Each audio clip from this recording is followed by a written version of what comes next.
Hello বন্ধুরা, আশা করি তোমরা সবাই ভালো আছো এবং সুস্থ আছো। আমি আরেকটি নতুন ভিডিও নিয়ে চলে এসেছি তোমাদের সাথে। তোমরা আশা করি দেখতে পাচ্ছ এখানে একটি আইডিবিআই ব্যাংকের চেক আছে। আমি কদিন আগেই আইডিবিআই ব্যাংকের আরেক চেকের একটি ভিডিও দিয়েছিলাম। সেখানে হচ্ছে যখন সেলফ চেক তুমি আইডিবিআই ব্যাংকে গিয়ে কীভাবে জমা দেবে, অর্থাৎ তুমি দিচ্ছ আইডিবিআই ব্যাংকে চেকটা এবং সেখান থেকে তুমি নিজে টাকাটা উইথড্র করছো। তাই জন্যই এখানে আমি সেলফ কথাটা লিখেছিলাম। আমি সেই চেকটাও আরেকবার একটু দেখিয়ে দিচ্ছি তোমাদেরকে। এই হচ্ছে সেই চেকটা আইডিবিআই ব্যাংকে। ঠিক আছে, এখানে হচ্ছে সেলফ চেক, যেটাকে আমরা বলে থাকি, আমরা নিজে গিয়ে নিজেরা টাকাটা তুলছি। আর আজকে আমি এই মুহূর্তে যে ভিডিওটা তোমাদের সাথে শেয়ার করব বলে তৈরি করছি, সেটা হচ্ছে গিয়ে আইডিবিআই ব্যাংকে আমার একটি অ্যাকাউন্ট আছে এবং আমার আইডিবিআই ব্যাংকের যে অ্যাকাউন্টে যে টাকা আছে, আমি সেখান থেকে একটা অ্যামাউন্ট আমি আমার পাঞ্জাব ন্যাশনাল ব্যাংকে যে অ্যাকাউন্ট আছে সেই অ্যাকাউন্টে আমি টাকাটা পাঠাতে চাইছি। সুতরাং সেটার জন্য আমাদের কী কী করতে হবে? প্রথমত এই চেকটা ফিল আপ করতে হবে এবং সেকেন্ড, যেহেতু পাঞ্জাব ন্যাশনাল ব্যাংকে আমি এটা অ্যাকাউন্টে আমি এটাকে ক্রেডিট করতে চাই, তা সুতরাং এই পাঞ্জাব ন্যাশনাল ব্যাংকের এই ডিপোজিট স্লিপটা আমাকে ফিল আপ করতে হবে। ঠিক আছে, ঠিক যেরমভাবে ক্যাশ ডিপোজিট যখন আমরা করি যেরমভাবে ফিল আপ করি, শুধুমাত্র এক্ষেত্রে চেক ডিপোজিট করার জন্য ফিল আপটা একটু অন্যরকমভাবে করতে হবে। সেইটা আমি জাস্ট তোমাদেরকে আজকে একটু দেখিয়ে দেবো। খুবই সহজ, এমন কিছু ব্যাপার না। চলো আজকে তাহলে ভিডিওটা শুরু করা যাক। তো এটা হচ্ছে আইডিবিআই ব্যাংকের চেকটা। এটা যেহেতু আমি আমাকেই পে করব, তো সুতরাং এখানে নাম লিখে দিই, পে প্রশান্তলাল রায়।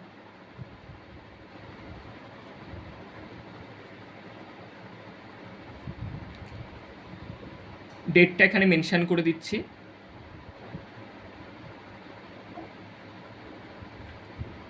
এখানে আমি 25,000 টাকা আমি আমার আইডিবিআই ব্যাংকের অ্যাকাউন্ট থেকে পিএনবি ব্যাংকের অ্যাকাউন্টে পাঠাবো। তো সুতরাং রুপিস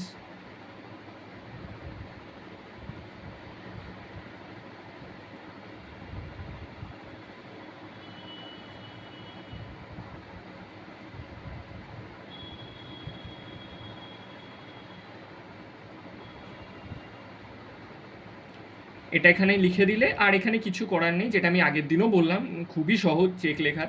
এখানে তোমাদের সইটা একটু করে দাও। তো এটা হয়ে গেল চেক লেখাটা। এবার এরপর কি করতে হবে আমাদের?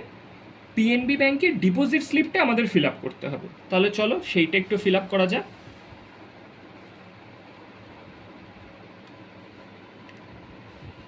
পিএনবি ব্যাংকের ব্রাঞ্চটা হচ্ছে গিয়ে আমার ব্যারাকপুরে, সুতরাং আমি এখানে লিখে দেবো ব্যারাকপুর, বা তোমাদের যেখানে তোমাদের ব্রাঞ্চ তোমরা সেরকমই লিখবে। আমার ক্ষেত্রে ব্যারাকপুর, তাই আমি এটা লিখছি। আমি আগামীকাল যেতে যাব।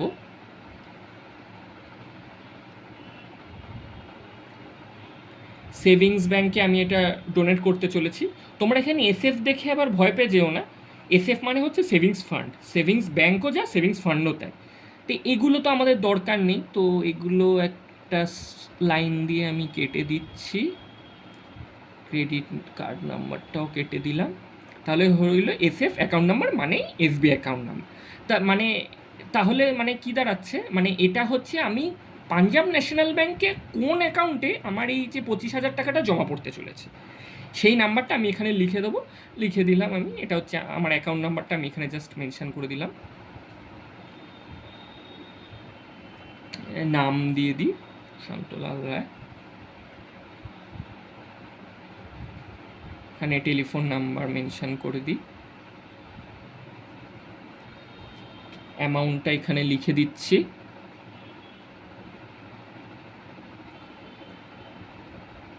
অ্যামাউন্ট ইন ওয়ার্ডস, তো এটা লিখে দাও।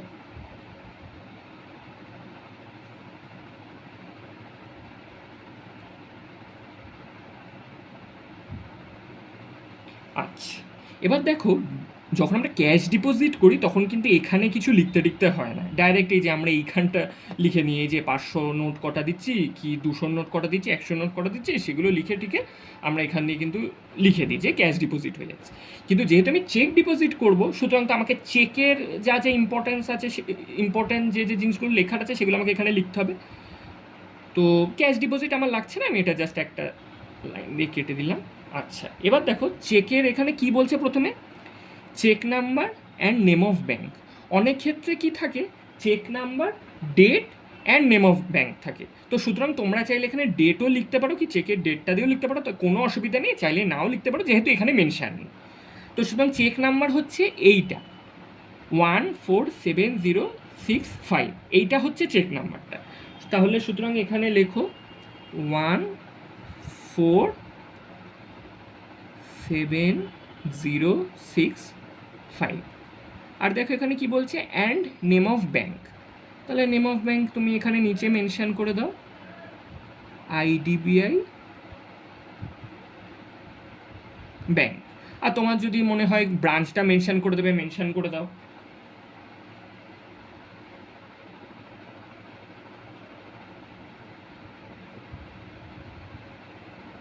আর এখানে তুমি মেনশন করে দাও অ্যামাউন্টটা।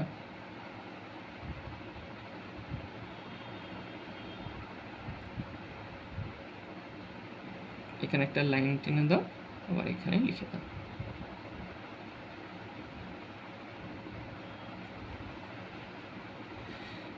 এদিকে আর প্যান নাম্বারের কোনো ব্যাপার নেই, কারণ তুমি তো আর ক্যাশ ডিপোজিট করছো না, তুমি চেকে দিচ্ছ আর 25,000 টাকা দিচ্ছ। তো সাইমালটেনিয়াসলি আবার এদিকটা আমরা চলে আসি, ওরকমই তোমাকে ব্রাঞ্চটা লিখতে হবে, এখানে ব্যারাকপুর, ডেটটা মেনশন করে দাও 15/6/2024। আবার এই ওরকমই, যেহেতু সেভিংসে দিচ্ছি আমি, সুতরাং এই পার্টটা কেটে দাও, এটাকেও কেটে দাও, সেভিংসের এটা। তোমাদের আবার বলছি, এসএফ দেখে কিন্তু কোনো রকম চিন্তায় পড়ে যেও না, এসএফ আর এসবি একই, একটা সেভিংস ব্যাংক, একটা সেভিংস ফান্ড, কোনো তফাৎ নেই। নেম প্রশান্ত লাল রায়,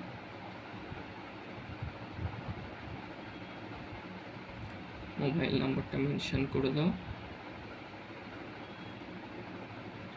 এখানে অ্যাড্রেস দিয়ে দাও, যে যেখানে থাকে সেই অ্যাড্রেস মেনশন করে দিও। আর অ্যামাউন্ট ইন ওয়ার্ডসটা এখানে তোমরা মেনশন করে দাও, ₹25,000 অনলি। আর এখানে দেখো আবার ওই চেক নাম্বারটা মেনশন করা আছে, তাহলে এদিকে চেক নাম্বারটা দিয়ে দাও।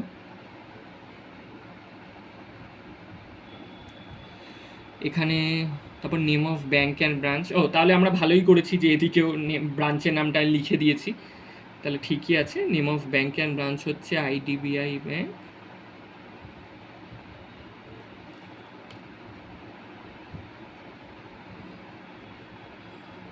আর এখানে দিয়ে দাও খড়দা ব্রাঞ্চ।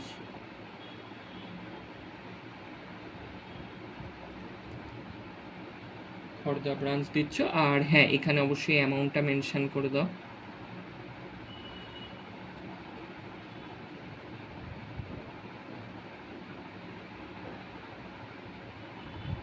আর যেহেতু তুমি যাচ্ছ ডিপোজিট করতে, মানে আমি যাচ্ছি আর কি ডিপোজিট করতে, তো তাহলে এখানে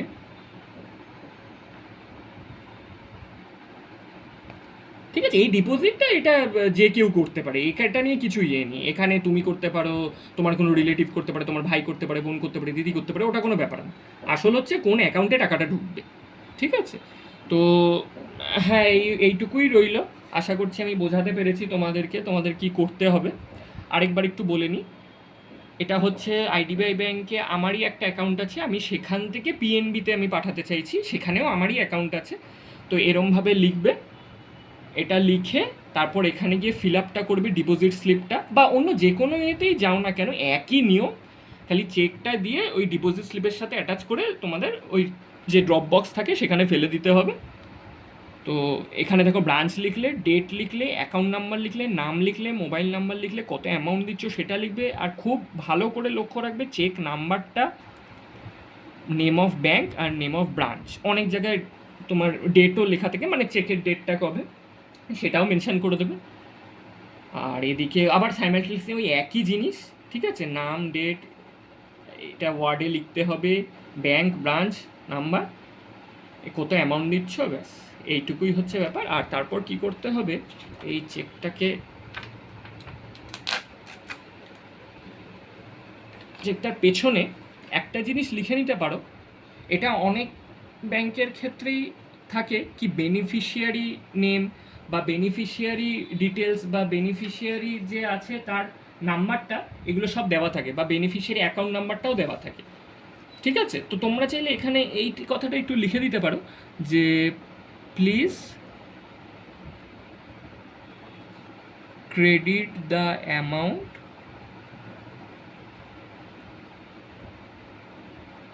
to my SB account number দিয়ে নাম্বারটা। ঠিক আছে, আর তোমাদের সাইন করে দেবে এখানে, আর মোবাইল নাম্বারটা।